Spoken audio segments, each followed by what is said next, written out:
Hello everyone, welcome to EduTap. So in today's session, we are going to discuss a very important finance news article that is regarding a very important report that is released by the Reserve Bank of India.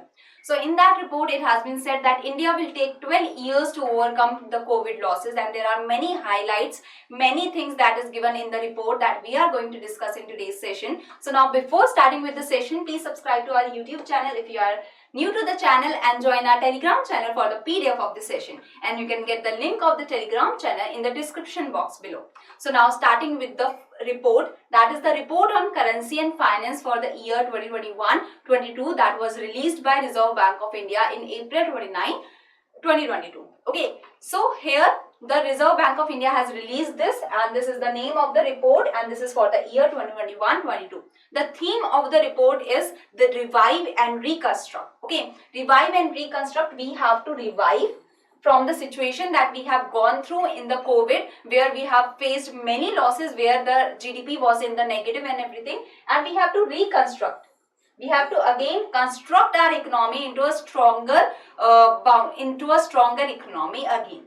So in the context, this report is themed in the context of nurturing a durable recovery, a continuous recovery path, we can say, post-COVID, after COVID, and raising trend growth in the medium term, so that we can have a continuous growth path in the medium term, we can say. So this is the theme of the report that you need to understand, that you need to remember. Okay, revive and reconstruct. We have to revive and we have to reconstruct our economy after we have faced so much losses, and after we have faced so much downturn, we have to reconstruct the economy. So now the highlights of the report that we are going to see. The first highlight is about the economy progress that rides on 7 wheels. So these 7 wheels are discussed in the report, and the blueprint of reforms has been proposed to cover these 7 areas. Okay, so what are these 7 areas? The 7 areas are aggregate demand, that we need to boost aggregate demand. We need to boost aggregate supply. With the Russian-Ukraine war, the supply chain disruptions are there also. So we need, how can we boost the aggregate supply again? Institutions, intermediaries and markets is also one wheel that on which the economic progress runs now, because now the markets, the financial markets, the institutions has become very important. Macroeconomic stability and policy coordination. So policy coordination between the monetary policy and the fiscal policy is needed, so that macroeconomic stability is there, so that the stability could be brought in the economy. Productivity and technological progress is needed. Okay, so that is production. And production can increase easily with the greater resources, but if we increase the productivity in each and every resource, it will be easier with those limited resources only to produce greater. So productivity needs to be higher. Technological progress is going on in all the economies are progressing in technological terms, so we need to focus on that also. Structural changes are there, that we need to move to a higher technology. We need to the things that we can easily produce, we can sustain. Okay, so sustainability is there, that is the sustainability means that we need to take care of the environment with the progress that we are doing. We need to do the sustainable development. Sustainability is now a main focus for the economic progress also. So now a feasible range for medium term steady state GDP growth in India works out to 6.5% to 8.5%, consistent with the blueprint of reforms. So these reforms have been given, and according to that, it has been said that we can steadily grow the GDP at this percentage, this range. Okay, steady state means at this point we can easily grow the economy. Next is timely rebalancing of monetary and fiscal policy is needed, so that we can have the move. This will be the first step in the journey to reconstruct the economy, to revive the economy, if we balance the monetary and fiscal policy. Okay, and the monetary policy needs to take care of the inflation also, as it was talked in the as it was stated in the report, that excess liquidity that is in the market, we need to take that excess liquidity out, so that the inflation can be controlled. Okay, so there is a balance that we need in the growth and inflation also, and a balance that we need in the monetary and fiscal policies. So next is price stability is a necessary precondition. Without price stability, we cannot have a strong and sustainable growth, because if the price is very unstable, the expectations of the people will be negative, will be pessimistic, and if the people are having a pessimistic view, they will not support growth. Okay, So price stability is needed, is necessary. This is a necessary precondition for strong and sustainable continuous growth. Growth is at risk once general government debt exceeds a threshold of 66% of the GDP. That is 66% of GDP. The general government debt is that. Okay, that is the threshold. If we exceed that, that will be a risky situation. So reducing general government debt is a major thing that we need to focus on, that the government needs to focus on, and this needs to be below 66% of GDP over the next 5 years is important to secure India's medium-term growth prospects. That is shown in the previous slide. That is 6.5% to 8.5%. If we want to remain in this range, then we need to reduce, the government need to reduce the general government debt in the coming 5 years. Otherwise, it will continuously grow, this debt situation. So now, next thing that this report talks about is about the Industrial Revolution 4.0.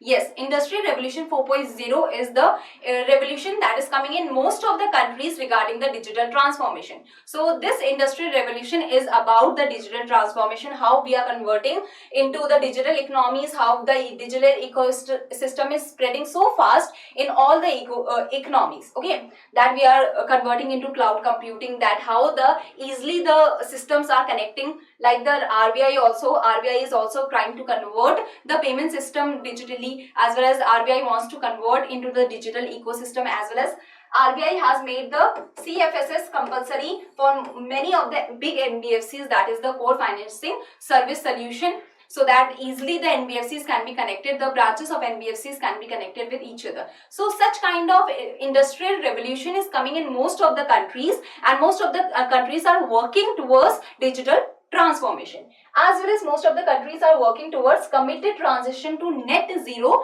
emission target. Okay, that is, we are trying, India as well as other countries are trying to reduce the emission that is happening. So we want the net zero emission target. This will create the industrial revolution and the net emission target.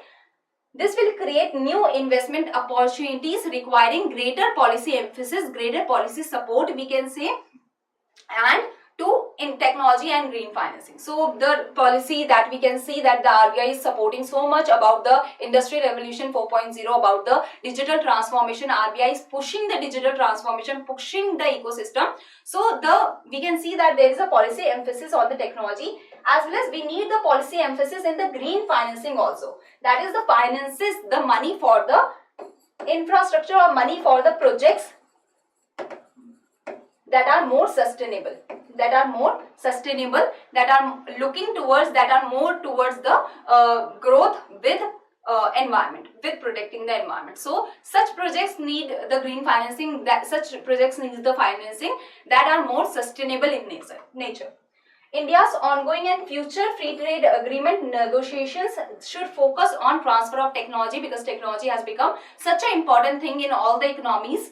Better terms of trade is needed for high quality imports to come into our country from partner countries, and to improve the outlook of exports, so that we are able to do more exports. We have the comparative advantage in the exports that we are doing. Okay, so we need to widen the basket, that we need to export different kind of things. So, and domestic manufacturing is needed, widening the domestic manufacturing, widening the basket of the goods that we are exporting is needed.